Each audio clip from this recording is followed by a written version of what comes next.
आज issue of share अपने start कर रहे हैं। Issue of share exam point of view से बहुत इंपॉर्टेंट टॉपिक है। मतलब एक क्वेश्चन तो पक्का है, आएगा ही आएगा। दूसरी सी खासियत है कि ये टॉपिक आगे भी काम आता है। मतलब अभी आप जिस लेयर पे पढ़ाई कर रहे हो उसके नेक्स्ट लेयर पे भी ये सिलेबस में रहेगा, आपके काम आएगा। फंडामेंटल तरीके से आपको सिखाएंगे, एकदम धीरे धीरे अपने ऊपर की तरफ बढ़ेंगे, एकदम बॉटम लाइन से। कंपनी यदि शेयर इश्यू करेगी तो कंपनी के पास कैपिटल जनरेट होगा। देखो, कंपनी के पैसे और लोगों की तरह नहीं आते। एक प्रोप्राइटरशिप में पैसे क्या होते हैं? प्रोप्राइटर ने पैसे लगा दिए और पैसे आ गए। पार्टनरशिप फर्म में क्या होता है? पार्टनर्स ने पैसे लगा दिए और फर्म के पास कैपिटल आ गई। लेकिन कंपनी के पास पैसे लाने के लिए कंपनी को जनरल पब्लिक के बीच में शेयर इश्यू करने पड़ते हैं, क्योंकि कंपनी की ओनर कंपनी खुद है। Company has its own legal entity, इसलिए कंपनी के ओनर कोई नहीं होते। अब यदि कंपनी में किसी को पैसे लगाने हैं तो ये होंगे इन्वेस्टर्स, आप और हम इन्वेस्टर्स। और इन्वेस्टर्स कंपनी में पैसे कैसे लगाते हैं? In the name of share. ये लोग कंपनी के शेयर खरीदते हैं और कंपनी को पैसे देते हैं। यानी कंपनी को कैपिटल जनरेट करना है तो कंपनी को शेयर इशू करने पड़ेंगे पब्लिक में, और पब्लिक वो शेयर खरीदेगी तो कंपनी के पास पैसे आ जाएंगे। बात क्लियर? यानी ये एक तरीका है जिससे कंपनी अपना फंड रेज करती है। अब दूसरी बात आती है कि कंपनी फंड कैसे रेज करती है। तो कंपनी एक डॉक्यूमेंट इश्यू करती है, उसका नाम है प्रोस्पेक्टस। क्या नाम है? प्रोस्पेक्टस। प्रोस्पेक्टस में कंपनी अपने फर्म की सारी डिटेल बताती है, मतलब अपनी बिजनेस की सारी डिटेल बताती है। उनका क्या प्रोजेक्ट है ये बताती है। उस प्रोजेक्ट से कितना पैसा लगेगा, उस प्रोजेक्ट में कितना पैसा लगेगा ये बताती है। उस प्रोजेक्ट से कितनी अर्निंग होगी, एक्सपेक्टेड अर्निंग, ये बताती है। कंपनी के डायरेक्टर्स की डिटेल देती है। कंपनी के डायरेक्टर्स का बिजनेस एक्सपीरियंस की डिटेल देती है। और कंपनी की जब ये सारी डिटेल पब्लिक के सामने आती है तो पब्लिक उसकी अच्छे से रीडिंग करके, एनालिसिस करके, कंपनी पे भरोसा करके फिर कंपनी के शेयर खरीदती है, कंपनी के पास पैसे आ जाते हैं। तो शेयर इश्यू करने के लिए prospectus is the key document. बात क्लियर? अब कंपनी कितने शेयर इश्यू कर सकती है, यानी कितना पैसा रेज कर सकती है। सपोज आज अपने एक कंपनी बनाए, एक छोटा सा 200 स्क्वायर फीट का रूम ले लिए, उसमें ऑफिस बना लिए और 7,000 करोड़ की कैपिटल रेज करने चल दिए। क्या ऐसा हो जाएगा क्या? नहीं, ऐसे थोड़ी होता कि आपकी छोटी सी ऑफिस है 200 स्क्वायर फीट की और आप एक 7,000 करोड़ का बिजनेस दिखा रहे हो, कैसे? इसलिए कंपनी कितना शेयर इश्यू कर सकती है, कितने रुपए के शेयर इश्यू कर सकती है, ये एक लिमिटेशन है। और उस लिमिटेशन का नाम है ऑथोराइज कैपिटल। क्या है उसका नाम? Authorized capital.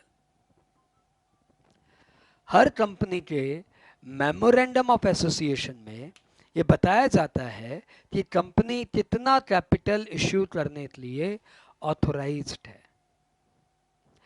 एक कंपनी जितना चाहे कैपिटल इशू कर दे ऐसा नहीं होता। जितना उसके मेमोरेंडम ऑफ एसोसिएशन में लिखा हुआ है, जितना उसके मेमोरेंडम ऑफ एसोसिएशन के कैपिटल क्लॉज में ऑथोराइज कैपिटल बताया हुआ है, उतना ही कंपनी शेयर इशू कर सकती है। बात क्लियर? यानी कंपनी बहुत ज्यादा रेगुलेटेड है, बहुत ज्यादा गवर्नड है। इससे कंपनी लॉ से, सेबी से। इसलिए कंपनी का इश्यू ऑफ शेयर थोड़ा सा टेक्निकल है, थोड़ा थोड़ा लॉ पढ़ना पड़ता है, तब जाती है चीजें समझ में आती है।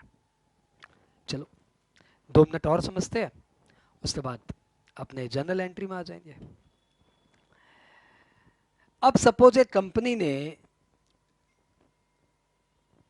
पहले मैं ये अब नया टर्म बताता हूँ, मिनिमम सब्सक्रिप्शन। अब सपोज एक कंपनी ने अपने शेयर होल्डर को बड़े बड़े सपने दिखाए, प्रोस्पेक्टस, इसमें बड़े बड़े प्रोजेक्ट की बात की, बड़े बड़े प्रॉफिट की बात की कि भाई हम इतना बड़ा बिजनेस करेंगे, इतनी बड़ी कैपिटल आएगी और ये फलाना ये ठिकाना। जैसे मैं बताऊं, मैं एक कोचिंग सेंटर का आदमी हूँ।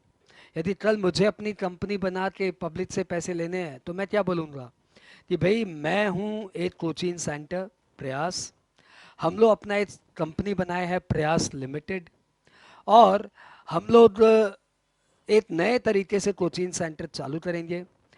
पूरे इंडिया की बेस्ट फैकल्टीज़ को हम सेलेक्ट करेंगे और उन बेस्ट फैकल्टीज़ के वीडियोस बनाएंगे और उनके हाई डेफिनेशन हाई क्वालिटी के वीडियोस बना के उसे सारे आईनॉक्स में, सारे सिनेमा हॉल में वो हमारे क्लासेस चलेगी।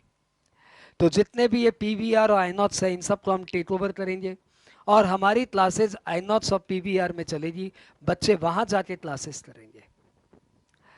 और ऐसा हमने बड़ा बड़ा सपना दिखाया तो लोगों को लगा यार प्रोजेक्ट में तो दम है, इतने बड़े लेवल पे काम करेंगे।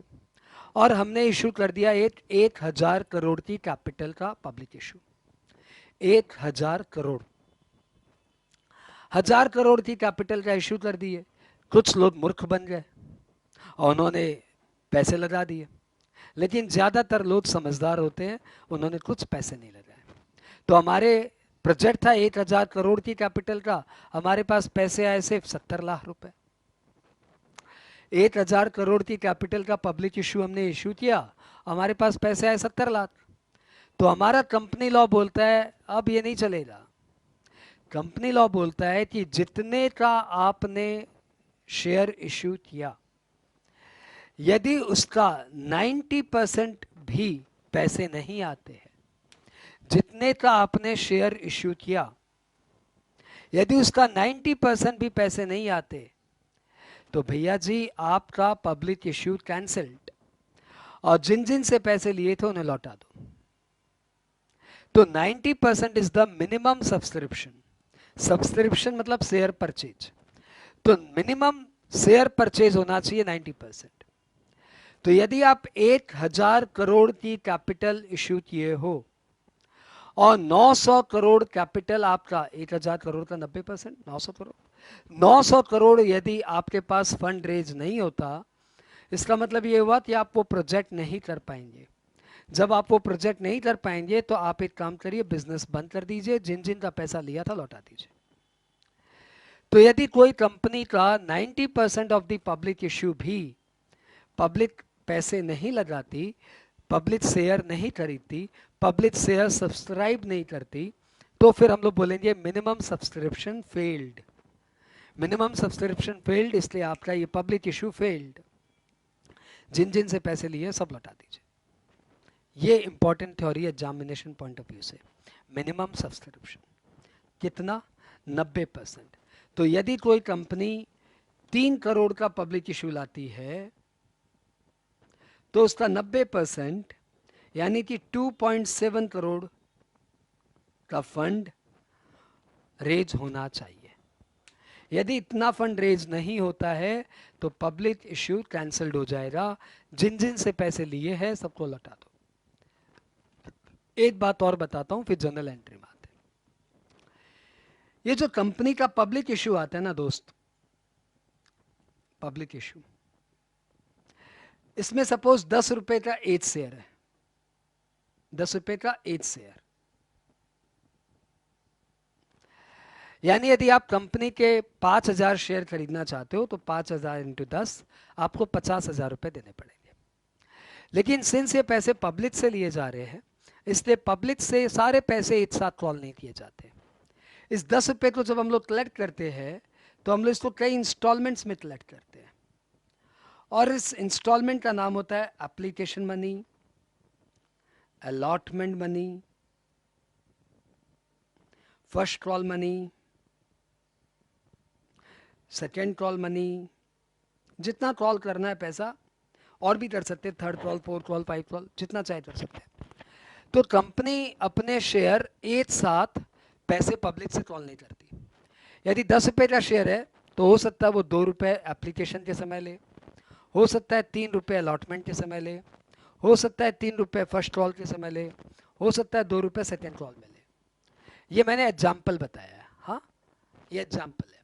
हो सकता है 3 रुपये पहले ले ले, फिर 3 रुपये ले ले, फिर 2 रुपये ले, फिर 2 रुपये ले। कोई भी तरीके से ये पैसे इंस्टॉलमेंट्स में लिए जाएंगे। ऐसा भी हो सकता है कि 5 रुपये पहले ले लिए, 3 रुपये बाद में ले लिए, 2 रुपये बाद में ले लिए। ऐसे इंस्टॉलमेंट्स में पैसे कंपनी लेती है, और ताकि शेयर होल्डर को पैसे देने में कंफर्टेबल रहे, इन्वेस्टर्स को पैसे देने में आराम रहे, इन्वेस्टर्स अपना धीरे धीरे पैसा देता रहेगा। बात क्लियर? अब अपने किस में जाएंगे? अब अपने जाएंगे जनरल एंट्री में। उसके पहले मैं एक बार आपको वापस से सारी बातें बताऊं जो अभी तक मैंने बोली, कि कंपनी के फंड रेज करने का एक माध्यम है इश्यू ऑफ शेयर। कंपनी के ओनर कंपनी खुद होती है। Company has its separate legal entity, और कंपनी के जो शेयर होल्डर होते हैं वो होते हैं कंपनी में इन्वेस्टर्स। तो कंपनी सबसे पहले एक प्रोस्पेक्टस बनाती है जिसमें वो ये बताती है कि मेरी कंपनी का बिजनेस क्या है, हमारा बिजनेस क्या है, हमारा प्रोजेक्ट क्या है, हमारे प्रोजेक्ट में कितने पैसे लगेंगे, हमारे प्रोजेक्ट के लिए डायरेक्टर्स कौन है, कंपनी के बोर्ड ऑफ डायरेक्टर्स कौन है, उनका उस प्रोजेक्ट में एक्सपीरियंस कितना है, एंड फलाना डिकाना। ये सब कंपनी क्या बताती है प्रोस्पेक्टस में डिटेल, कितनी प्रॉफिट आने की एक्सपेक्टेशन है, एसेट्रा एसेट्रा। कंपनी जब प्रोस्पेक्टस रेज करती है तो इन्वेस्टर्स उस प्रोस्पेक्टस को पढ़ते हैं, कंपनी को समझते हैं, और यदि उन्हें कंपनी का प्रोजेक्ट अच्छा लगा तो फिर वो कंपनी के शेयर खरीदते हैं। ये एक बात हुई। फिर दूसरी बात हुई कि कंपनी क्या जितना भी चाहे फंड रेज कर सकते हैं, तो आंसर हुआ नहीं।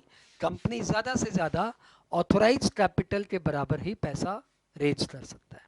ये ऑथोराइज कैपिटल क्या होती है?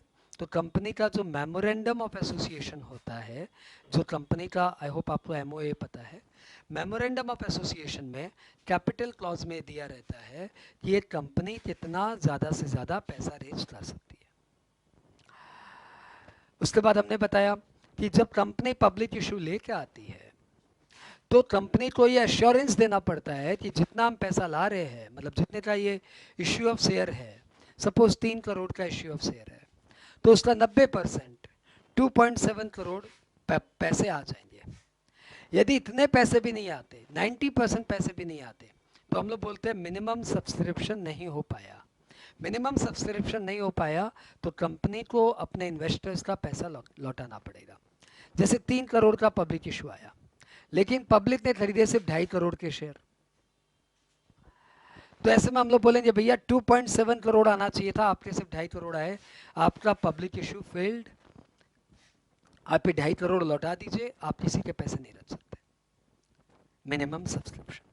फिर मैंने आपको तीसरी बात ये बताई कि कंपनी जो शेयर इशू करती है वो नॉर्मली 10 रुपये या 100 रुपये के शेयर इशू करती है। ये 10 रुपये, सपोज 10 रुपये के शेयर इशू है, तो ये एक बार में 10 रुपये कॉल नहीं होते, ये इंस्टॉलमेंट्स में कॉल होते हैं, और इन इंस्टॉलमेंट्स का नाम है application money, allotment money, first call money, second call money, third call money and so. Normally आपके एग्जाम्स में 4 कॉल ही देता है, इससे बेसी नहीं देता। Application, allotment, first call, second call, इतना ही देता है। कई बार एग्जाम में सिर्फ 3 कॉल देता है, application money, allotment money, first call money, बस इतना ही देता है। अब इन सब का जर्नल एंट्री कैसे होगी, इन सब की अकाउंटेंसी कैसे होगी, ये अब अपने सीखने जा रहे हैं। ठीक है, ओके।